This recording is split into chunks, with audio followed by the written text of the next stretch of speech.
সংসারের মধ্যে চারটে আশ্রম শাস্ত্র বলছে কি কি? সন্ন্যাস নেওয়া নিষেধ, বানপ্রস্থ নিতে হবে না, ব্রহ্মচর্য তোরা পারবি না, গারস্থ তুমি আমি যেটা একটা বিয়ে করেছি, দুটো তিনটে ছেলে মেয়ে, যাই হোক এইবারে ভালো করে লক্ষ্য করবেন, দুটো বিয়ে একটা বিয়ে যাই করো না কেন তোমার লক্ষ্য কি? সংসার। এইবারে তুমি কি করছো? সংসারের চিন্তা আস্তে আস্তে প্রভু থেকে দূরে সরে যাচ্ছ। ফাল্গুন মাসে পূর্ণিমা তিথিতে মায়েরা এবং বাবারা বলুন তো, এই সংসারের চিন্তা ছাড়া আপনি অন্য কিছু ভাবতে পাচ্ছেন? যাই করি সংসারটা চলবে কি করে, যাই করি ছেলেটাকে মানুষ করব কি করে, যাই করি ছেলেটা চাকরি পেল না, যাই করি বাড়িটা কবে বাঁধবো, যাই করি 1 বিঘে জমি কেনার আছে। এই চিন্তায় চিন্তায় তোমার কিন্তু সংসারে শান্তি বলে জিনিস নাই। কিন্তু শান্তি যদি পেতে চাও তাহলে কি লক্ষ্য করো, ফাল্গুন পূর্ণিমা তিথি মেঘের জন্ম তিথি, সেই মেঘ করিল বাদর। তোমার অশান্তির জন্য মহাপ্রভু কি বিতরণ করলেন? উপর থেকে টপ টপ টপ তিনটে নাম, ভক্ত চাতক যত। এই সময় গরম পড়েছে, শ্রেষ্ঠ পানীয় জল, জল ছাড়া তুমি বাঁচবে মা? তাহলে চাতক পাখির মতো তুমি সংসারে জ্বালা জ্বলতে জ্বলতে ওপর দিকে ফটিক জল ওই ওপর দিকে তুমি কিন্তু আল্লাহ মেঘ দিয়ে পানি দিয়ে একটু বৃষ্টি না হলে জীবনটা অষ্টাগত। সংসার নামক পিপাসায় যন্ত্রণায় তুমি কিন্তু অষ্টাগত তোমার প্রাণ। তুমি চাইছো প্রভুর কাছে একটু শান্তি পাবো কিসে, শান্তি পাবো কিসে, শান্তি পাবো কিসে। সেই সময় মহাপ্রভু আবির্ভূত হয়ে ওপর থেকে তিনি 3টে ফোঁটা ঝরিয়ে দিল। এবার বাবুরা একটা পদাবলী শুনবেন, একটা পদাবলী শোনার পরে মানেটা ভেঙে নেবেন। মানেটা ভেঙে নিলে দেখবেন কত সুন্দর, কত শান্তি, কত জিনিস তৃপ্তি। ভালো করে শুনবেন কি? এদিকে তাকান, কি হলো? ভকত চাতক যত পিপি পিবি অবিরত অনুক্ষণ প্রেম ধন মাগে। সেই 3টে ফোঁটা ভক্ত চাতক পাখির মতো শান্তি পাওয়ার জন্য সংসার থেকে। তাহলে ফাল্গুন পূর্ণিমা তিথি মেঘের জন্ম তিথি, সেই মেঘ করিল বাদর মানে বর্ষা। যেই বর্ষেছে সঙ্গে সঙ্গে ভক্ত চাতক পাখির মতো সে যেই অবিরত ওগো ঝরিতে এসে, সে যে অবিরত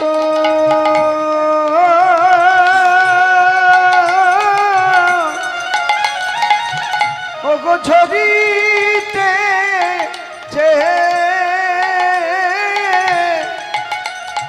আমার প্রেমের ঠাকুর জীবিকে উদ্ধারের লাগি, সে যেই অবিরত ওগো ঝরি ওই না ফাল্গুন পূর্ণিমা তিথি ওগো অবিরত ওগো জীবিকে উদ্ধার করিবার লাগি। প্রত্যেকের মাথায় তিনি করুণার বাড়ি, সেই মেঘ আমার করিল বাদর। আজ সংসার জ্বালা থেকে মুক্তি পাওয়ার লাগে ওই না যাই রে ভাবের নিতাই গৌর হইল। ঝরে ঝরে পড়িতেছে, ঝরে ঝরে প্রভু পড়িতে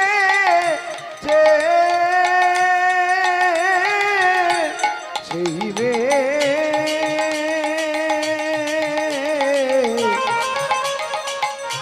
করিল বাদর, সেই রে করিল বাদর। একজনকে পেলাম, মহাপ্রভুকে পেলাম, তার পাশে ডান দিকে কে আছে? পঞ্চতত্ত্বের মধ্যে ডান দিকে নিতাই চাঁদ। বাড়ি কোথায়? বীরভূম। বীরভূমের কোন জায়গায়? একচকা গ্রাম। তার বাবার নাম মুকুন্দ দাস বন্দ্যোপাধ্যায়, আর ডাক নাম ছিল হারাই ওঝা। ওঝাগিরি করতো, সাপে কাটলে সারিয়ে দিত, বিষ খেলে বাঁচিয়ে দিত, ঝাড়ফুঁক দিয়ে ছেলেদেরকে বাঁচাতো। তখনকার দিনের এইরকম মানুষ ছিল। আর এখন মানুষ যত মিথ্যে কথা বলছে, বলে কি রে, বলে সাপে কেটেছে, বলে ওর বাড়ি নিয়ে যা, জীবনে নিয়ে যাবেন না। অখাদ্য কুখাদ্য মিথ্যে কথা বললে সে মন্ত্র কোনোদিন তার কাছে থাকে না, মন্ত্র চলে যায়। তাহলে এখন সাপে কাটলে ছুটে হসপিটালে নিয়ে যাবেন, যেন ঝাড়াতে ফুক করতে যাবেন না। কেন? কলিযুগে মন্ত্র শক্তি আছে কিন্তু ব্যক্তি। বীরভূমের একচকা গ্রামেতে নিতাই চাঁদ আবির্ভূত হলো। পঞ্চতত্ত্বের মধ্যে মায়েরা দেখে নেন, মাঝখানে কে? হেড অফিস মানে সুপ্রিম কোর্ট। ডান দিকে কে? নিতাই চাঁদ। তার ডান দিকে কে? জগৎগুরু অদ্বৈত আচার্য। বাম দিকে কে? শিবাস। তার বাম দিকে কে? গদাধর। দুজন দুদিক থেকে হাত জোড়া, 3জন মাঝখান থেকে সারেন্ডার। জীবকে দেখাচ্ছে। আর জগৎগুরু যিনি আমার অদ্বৈত আচার্য তিনি দেখছেন কি, যেই গুরু সেই কৃষ্ণ ভজনিষ্ঠা করি, তোর নমনীয় ভাবনা থাকলে তুই কিন্তু ভগবান সুপ্রিম কোর্টে যেতে পারবি না। রাধারানীর অংশ বিশেষ গদাধর এসে তিনি হাত জোড়ো করে কিভাবে সেবা করে ভগবানকে পেয়েছিল, সেই সেবার ভাবটা নিয়ে তার এই যে প্রভুর ডান দিকে আছে নিতাই চাঁদের বাড়ি, কথা বললাম মা, বীরভূম। কোন জায়গায়? একচকা গ্রাম। একচকা হলো কেন? একটা চোখ নষ্ট হয়ে গিয়েছিল কেন?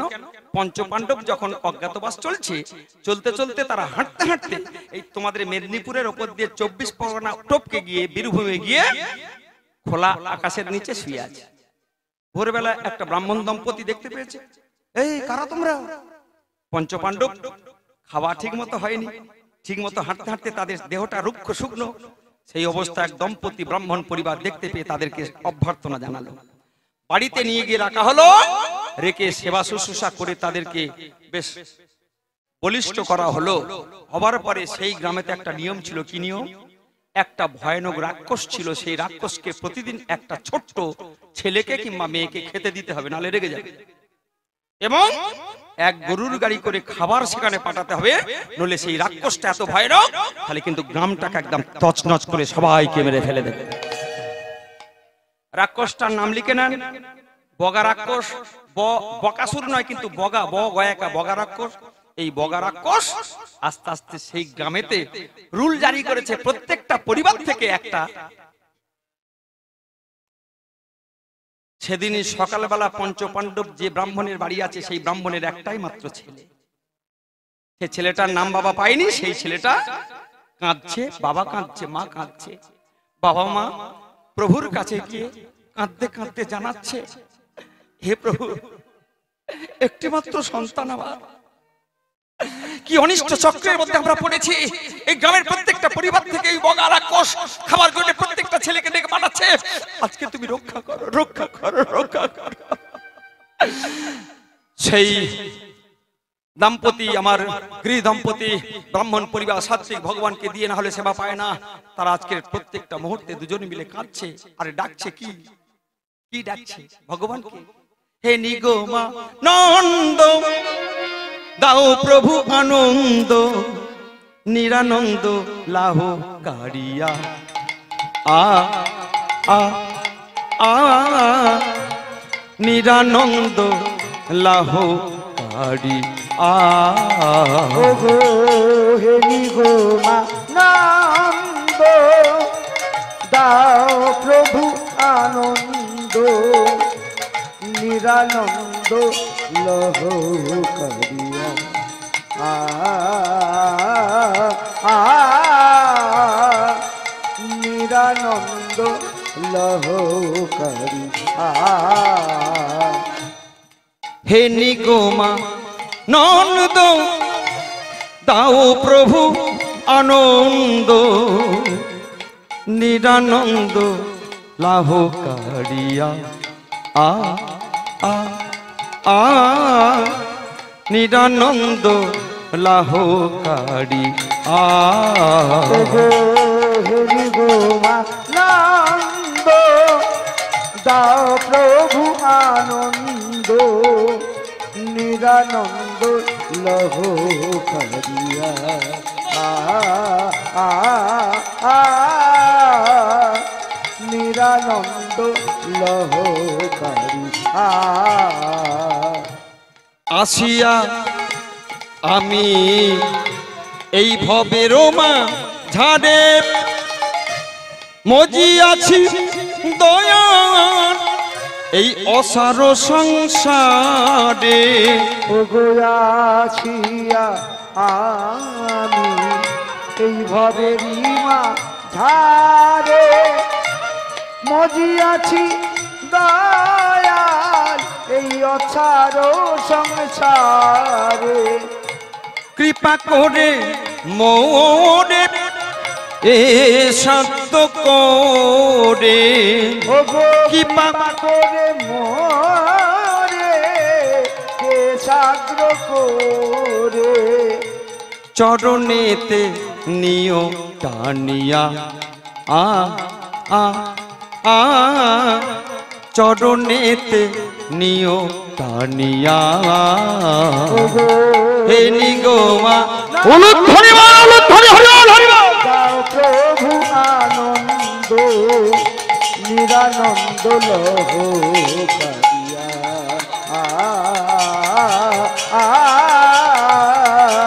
নিরানন্দ লহ কারিয়া। সঙ্গে ছিল বিধবা মা কুন্তী, পাণ্ডু স্ত্রী কুন্তী। পাণ্ডু মারা যাবার পরে 5টা ছেলেকে নিয়ে কোথায় এসে পৌঁছলো? বীরভূম। বীরভূমের একচকা গ্রাম, তখন নাম হয়নি। এবার লক্ষ্য করো মা, সঙ্গে সঙ্গে সেই কুন্তী মা বলে উঠলেন, বাবা তোমরা কাঁদছো কেন সকাল থেকে? তোমার ছেলে কাঁদে, তুমি কাঁদো কেন? বলছে, মা আর কি বলবো, এই তোমরা হলো 15 দিন আছো, কিন্তু এর মধ্যে একটা অঘটন ঘটে গেছে। কি? আজকের এই গ্রামেতে একটা রাক্ষস আছে, বগা রাক্ষস। তাকে আমার এই ছেলেটাকে দিলে তবে তার পেট ভরবে, সঙ্গে একটা গরুর গাড়ির খাবার। সকাল থেকে রন্ধন করছি, সরভাজা, রাবড়ি, পিঠে, পায়েস, অন্ন, শাক, শুক্তা, এই হাঁড়ি হাঁড়ি। তাই তো ভাবি এতগুলো খাবে কে? বলে রাক্ষস গিলবে। আর সঙ্গে আমার এই আদরের ছেলেটাকে। বলতো কোন বাপ মায়ের ভালো লাগে চোখের সামনে নিজের ছেলেটা চলে যাবে রাক্ষসের পেটে? সঙ্গে সঙ্গে কুন্তী মা বললেন, শোনো, হাসি হও, আনন্দ করো, দুঃখ করো না, চোখের জল মোছো, আমি এর ব্যবস্থা করে দিচ্ছি। কুন্তী মা বললেন, ভীম মা এদিকে আয়, ওই ছেলেটার পরিবর্তে তুই যাবি, তুই গিয়ে ওই রাক্ষসটাকে উচিত শিক্ষা দিবি, জীবনে কোনোদিন কোনো প্রাণ যেন আর ক্ষতি না করে। বকা রাক্ষস টানা কাটছে, গরুর গাড়ি খাবার, একটা কচি ছেলে আসছে না কেন? খিদে পেয়েছে, টানা কাটছে। এখন ভীম বেশি খেত বলে ছোটবেলা একটা অঘটন ঘটিয়েছিল, খাবার লোভ ছিল, সেই খাবারেতে বীজ মিশিয়ে দিয়েছিল দুর্যোধন, শকুনির পরামর্শে। শকুনি এখন হরিবল হরিবল, ওই খাওয়াটা তার হয়েছে আশীর্বাদ। কেন খেলো? আর ওই জলে পড়ে গেল, গিয়ে একদম নাগকন্যা নাগেদের রাজত্বে প্রবেশ করলো। ভীমকে সেই নাগকন্যা বেশি শক্তি দিয়ে আশীর্বাদ দিয়ে পাঠিয়ে দিয়েছিল। লক্ষ্য করবেন, ভীম বেশি খেত বলে তার নাম কি ছিল? বিকোদ। তাহলে খাওয়া তার অভ্যাস। এখন গরুর গাড়ি করে ভালো মন্দ খাবার ভীম নিয়ে যাচ্ছে, মাঝখানে বসে সে সেই গরুর গাড়ির খাবারগুলো ভালো করে খেয়েছে। খেয়েটে নিয়ে যেটা রাক্ষস খাবার কথা ভীম খাচ্ছে, খেয়েটে নিয়ে ভালো করে ভগবানকে জানিয়ে টানিয়ে নিয়ে এবার হাতে মুছে, মুখটা মুছে আস্তে আস্তে যাচ্ছে। এদিকে তো রাক্ষস, রাক্ষসের খিদে জ্বলে তার পেট একদম রাবণের চিতে জ্বলছে। আস্তে আস্তে খিদে বেড়ে গেছে। যেই ভীম বিশাল দেহের শুধু গরুর গাড়ি নিয়ে গেছে, সঙ্গে সঙ্গে বলছে, বলে নাবালক না সাবালক, দেখতে পাচ্ছি তুই মৃত্যুর জন্য প্রস্তুত হ। বলে আমাকে মারতে গেলে তোকে আগে যুদ্ধ করতে হবে। এই বলে দুজনার শটে বলছি মা ঘোরতর যুদ্ধ হলো। এ যদি পাথর ছড়ে, সেই ভীম পাথরটা ধরে নিয়ে গুঁড়ো করে দিয়ে ফুঁক দিয়ে একে অপরের মধ্যে যুদ্ধ হলো। আস্তে আস্তে ভীমের কাছে যে গরুর গাড়িটা ছিল, সেই গরুর গাড়িটা নিয়ে সেই বকা রাক্ষসকে সঙ্গে সঙ্গে গরুর গাড়িতে তুলে নিয়ে যেই মেরেছে, সেই গাড়িতে করে একদম চোঁ করে এক সাইডে গিয়ে পড়েছে। ভীমি গিয়ে সেই বকা রাক্ষসকে হাতে করে ধরে, মা কিরাম দেখুন, লক্ষ্য করুন, এমন চাগিয়ে তুলেছে সেই বকা রাক্ষসটা শুধু ঠ্যাং দুটো এ হাতে ধরে রাক্ষসের এমন গালে একটা পাঞ্চ করে মানে ঘুষি মেরেছে, একটা চোখ। জীবনে কোনোদিন কারোর ছেলে চাইবি, কোনো কাউকে মারবি, অনিষ্ট করবি, গ্রামকে জ্বালাবি? আপনি কে? আমি পবন পুত্র ভীম, আমার মায়ের নাম কুন্তী, আমার দাদা যুধিষ্ঠির, ভীম, অর্জুন, আমরা পঞ্চদেবতা, 5টা সন্তান রূপে কুন্তী মায়ের কাছে আশীর্বাদ রূপে এসেছি। ধরাধামকে শান্তি দেওয়ার জন্য, অশান্তি করার জন্য নয়। তোকে জীবনের মতো জ্ঞান দিয়ে দিলাম, জীবনে যদি কারোর ক্ষতি করিস সেদিনকে তোকে প্রাণে বাঁচাবো না। ওই বকা রাক্ষসের একটা চোখ নষ্ট হয়ে গেছিল বলে তার নাম অনুসারে হয়েছে একচকা গ্রাম। সেই গ্রামেতে আমার কুবের আবির্ভাব হলেন। কুবের আবির্ভাব হয়ে কুবের এবং নিতাই চাঁদ এবং কে গৌর সুন্দর দুজন আমার চলেছে। আজকে লীলা চলুন, ওগো নাচি আর নাচিয়া চলে, ওগো নাচিয়া নাচিয়া চলে গৌর সুন্দর, আমার নাচি আর নাচিয়া চলে গৌর আর নিতাই, ওগো নাচিয়া নাচিয়া চলে গৌর আর নিতাই। আমার সোনার পর্বত যেন ধুলাতে লুটাই, ধুলার উপর বসে যেন ধুলাতে লুটায়। আমার সোনার পর্বত যেন ধরণী লুটাই, আজ সোনার পর্বত যেন ধুলাতে লুটায়। আমার নেচে নেচে চলেছে, তারা নেচে নেচে চলেছে, আমার নেচে নেচে চলেছে, নেচে নেচে চলেছে। আমার বদনেতে হরি নাম নেচে নেচে চলেছে, তাদের বদনেতে হরি নাম নেচে নেচে চলেছে। ওই না হরে কৃষ্ণ মহামন্ত্র নাম নিয়ে চলে তারা, ওই না যাই রে ভাবের ভালাই হরি, ওই না হরি হরি হরি বলে তাদের বদনেতে হরি নাম নেচে নেচে চলেছে, নেচে নেচে চলেছে। নাচিয়া নাচিয়া চলে নিতাই ও, ভাবে প্রেমে মগ্ন হয়ে চলে দুটি ভাই, তারা ভাবে প্রেমে মগ্ন হয়ে চলে দুটি ভাই। সেদিন ছিল একটি বৃদ্ধা মায়ের একাদশী, একাদশী করে বৃদ্ধা মা পাতার কুড়ে ঘরে স্বামী বিয়নে জগন্নাথ, জগন্নাথ দেবকে নিজের পতি জ্ঞানে স্বামী জ্ঞানে জগন্নাথকে সামনে রেখে সবসময় কাঁদে। এখান থেকে নদিয়া নবদ্বীপ বেশি দূর নয়, আমার স্বামী চলে গেছে, হে গৌরাঙ্গ মহাপ্রভু, হে নিতাই সুন্দর। শুনেছি তোমরা পতিত পাবন, শুনেছি তোমরা কাঙালের ঠাকুর, আমি কাঙালিনী, যার হাত ধরে এসেছিলাম সে চলে গেছে পৃথিবী থেকে বিদায় নিয়ে। আমি বৈধব্য যন্ত্রণা সাদা পোশাকে সাদা মনে তোমাকে আমি ডাকছি, হে গৌর, হে নিতাই, তোমার কি দর্শন পাবো না? আজকের একাদশী পারণের দিন, একাদশী করেছি আমি। একটু একাদশী জন্ম বলবো বাবা, একাদশী জন্ম বলবো একটু, কোত্থেকে জন্ম নিয়েছে, কিভাবে একাদশী করবেন, ছোট করে একটু হিন্টস দিয়ে যাই, কারণ আমার বাবাদের মতো পরিবেশ আছে বলে।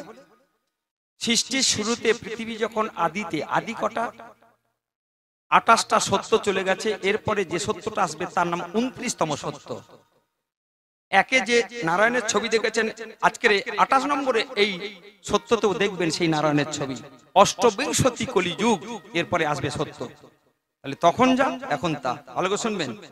আদিতে শুরুতে একদিন নারদ আর নারায়ণ ঘুরতে বেরিয়েছে দক্ষিণ দিশা জমপুরি, সেদিক থেকে কিছু ভক্ত, বাঁচাও ভক্ত বলবো না, ভক্ত যদি হয় তাহলে জমপুরিতে যাবে কেন, তারা বাঁচাও বাঁচাও শব্দ করছে, চিৎকার করছে।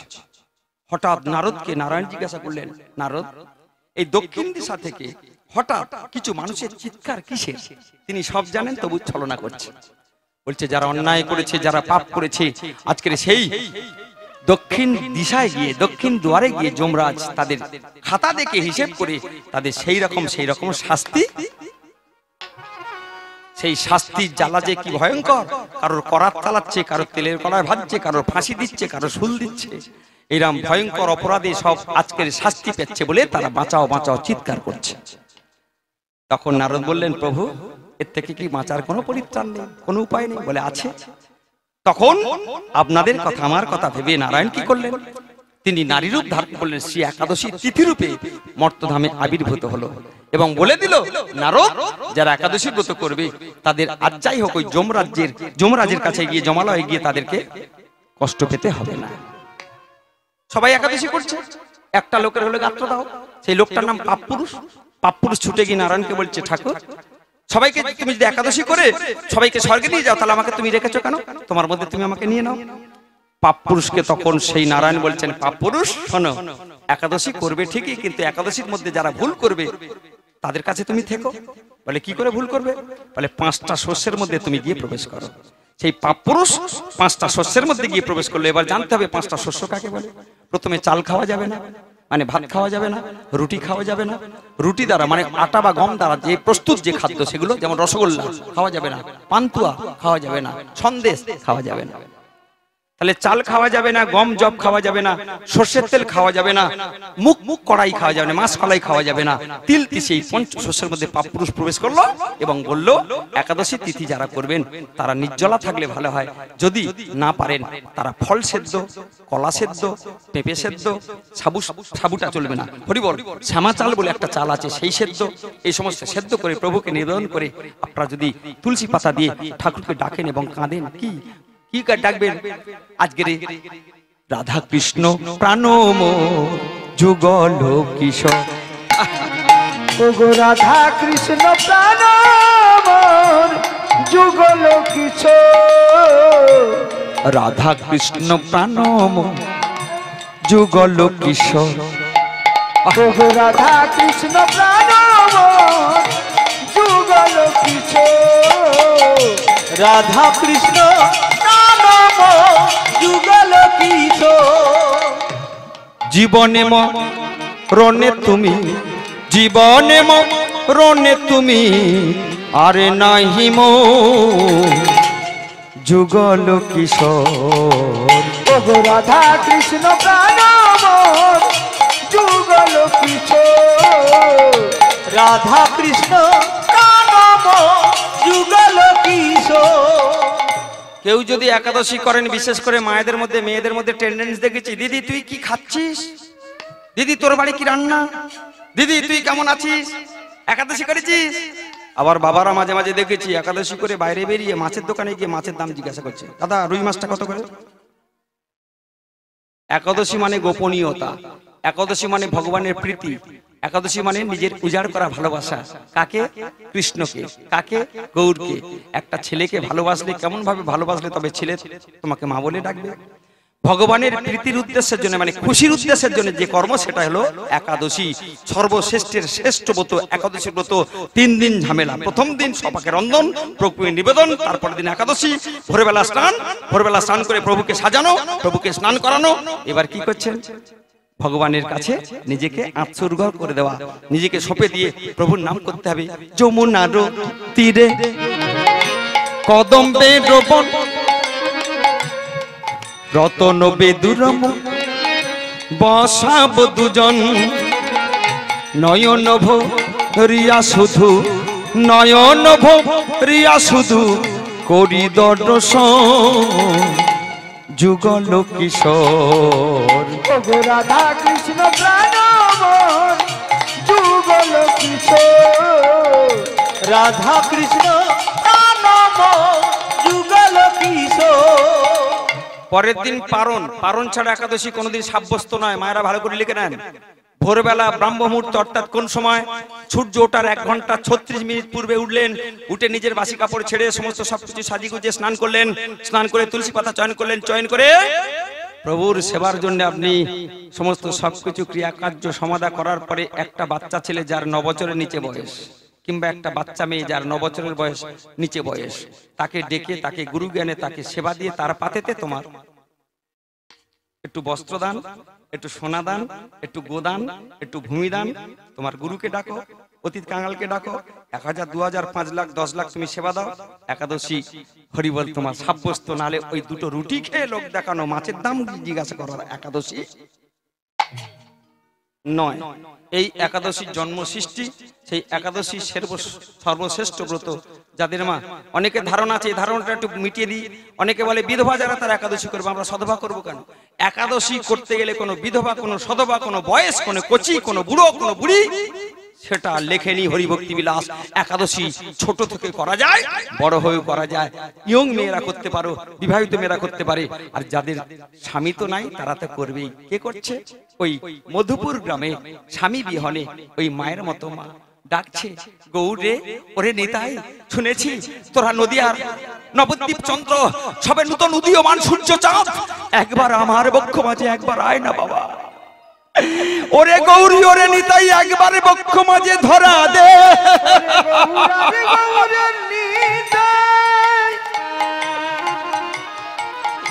আমারে চাপি তোরি দায়ে,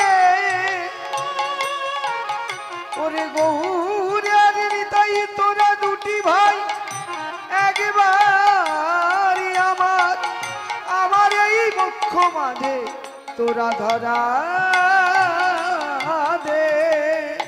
স্বামী বিহনে একাদশী শুরু করেছেন মধুপুর গ্রামে সেই বিধবা মা। ভালো করে শুনবেন। সেখানে গৌরনীতাই নাম গান দিতে দিতে হঠাৎ সবাইকে উদ্ধার করে সেই বাড়ির দরজায় গিয়ে গৌরনীতাই দাঁড়িয়ে পড়েছে। মা আমার চোখের জলে গৌরনীতাইকে ডেকেছিল বলে আস্তে আস্তে সেই দরজার কড়া নেড়ে বলছে, মা কি আছে, দরজাটা খোলো। আস্তে আস্তে মা ভগবানকে ডাকা শেষ করে পর্দাটা টেনে দিয়ে চোখের জল মুছতে মুছতে হঠাৎ দরজার কাছে এসে দেখতে পেয়েছে অতীব সুন্দর দুটো বদনের ছেলে। কারা তোরা বাবা? দেখলে বদনটা জুড়িয়ে যায়। বলতো কোথা থেকে আসছিস? মা নবদ্বীপ নদিয়া থেকে আসছি। কোথায় যাবি বাবা? নীলাচল পুরী ধামে জগন্নাথকে দর্শন করতে চলেছি। আহা হরিবল হরিবল। ঠিক আছে বাবা, তোরা যাবি, তা তোদের নাম কি? আমার নাম হলো নিতাই, আর পিছনে আমার ভাই গৌর। সঙ্গে সঙ্গে যেই বলেছে গৌর আর নিতাই, ওই মাটা হঠাৎ ছুটেছে কোথায়? পা ধোবার জল আনতে। সঙ্গে সঙ্গে কাপড়টা গলায় দিয়ে এক ঘটি জল এনে আমার পিড়ে পেতে দিয়ে তার উপর দাঁড়াতে বলে আমার মা আমায় বদনে খানিয়া ওরে আজ জুড়ায়ে, আজ জুড়ায়ে গেল আমারে তাপিত হৃদয় আজ জুড়ায়ে গেল। আজি আমার ঘরেতে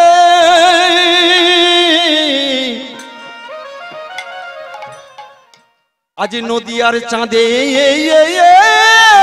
উদয় আমার তাপিত হৃদয়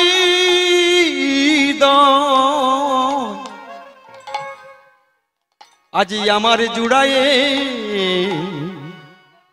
জুড়ায়ে গেল রে। ওরে আজ আমার ঘরে যেন চাঁদের উদয় আজ আমার তাপিত হৃদয় আজ জুড়ায়ে গেল। ওরে কত জন্ম জন্মান্তরে ওরে গৌরনীতাই তোদের মেয়ে বলে আই না বাবা তোরা আমায় আজ কোলে দেয়া। কত জন্ম জন্ম সাধনার ফলে মেলে বলে ওরে গৌরী একবারে আমারে কোলে আয় রে। তোরা নদিয়ায় আজ নতুন চাঁদ আজ আমার ঘরে দেখে কেমন আজ আলো হয়েছে। নদিয়ায় তোরা ওরে নতুন চাঁদের উদয় আজ আমার ঘরে চাঁদের আলোয় আলোকিত হয়েছে। আমার দেহ মাঝে আজ সুশীতল হাওয়া দিয়েছে বলে আই না ওরে গৌ ওরে নিতাই আয় রে। সুশীতল দিয়ে আজ আমার ঘরে কি পাকড়ে একবার আইনা কোকা বলে তাপিত প্রাণ ও গো শীতল করি বলে আয় রে আমার ঘরে আয় রে আমার তাপিত হৃদয় শীতল করি। বলে তোরা ছাড়া জগৎ কেমনে বাঁচবে বলে আই রে গৌর ওরে নিতাই। তোরা ছাড়া আজ কেমনে ওরে তোরাই আমার একবারে বক্ষে আয় রে। আমার জীবন যাপন সার্থক হবে বলে একবার কোলে আয় রে। বলে তোদের পেয়ে আমি ধন্য হলাম। আমার কোলে আয় রে। আজ মধুপুর গ্রামে তোদের পদার্পণে আমার কোলে আয় রে। বলে খোকা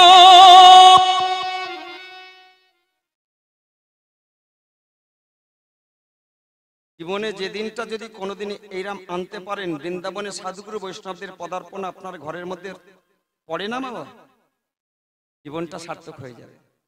স্বয়ং ভগবান সেই বিধবা মা যার স্বামী নেই, জগৎপতি হয়ে গৌর নিতাই গিয়ে তাদের ঘরে গিয়ে কোলে বসেছে।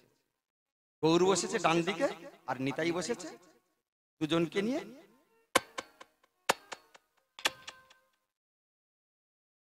ছচ্ছর করে মা কাঁদছে, বাবা আমার কাছে থাকবি তো সারা জীবন, চলে যাবি না তো? নিতাই চোখ পাকাচ্ছে, দাদা ভাই রে কি হবে, তো আটকে পড়লাম। ভক্ত মোর মাতা, ভক্ত মোর পিতা, ভক্তই মোর গুরু, ভক্ত তে রেখেছিলাম বাঞ্ছা কল্পতরু, তাহলে হবে না। গৌর বলছে, বলে থাম না, একটা ফন্দি বার করছি যে কোনো প্রকারে। হঠাৎ গৌর বলছে, মা গো, বলে কি? বলে সামনে সমাধিটা কার? আপনাদের মেদিনীপুর জেলায় বাবা আমি মাঝে মাঝে দেখেছি ঘরের ঈশান কোণেতে, মানে বাস্তের ঈশান কোণেতে অনেক বাবু এবং মায়ের সমাধি আছে। যারা প্রকৃত সাধুগুরু বৈষ্ণব কৃষ্ণমন্ত্রে দীক্ষিত যারা, তারা কিন্তু ছেলেদের বলে, বাবা আমি মরে গেলে তোরা পড়াস না, যেন এই ভিটের ঈশান কোণেতে তোরা, সেখানে সন্ধ্যাবাতি দেওয়া হয় বাবা। হরিবল হরিবল।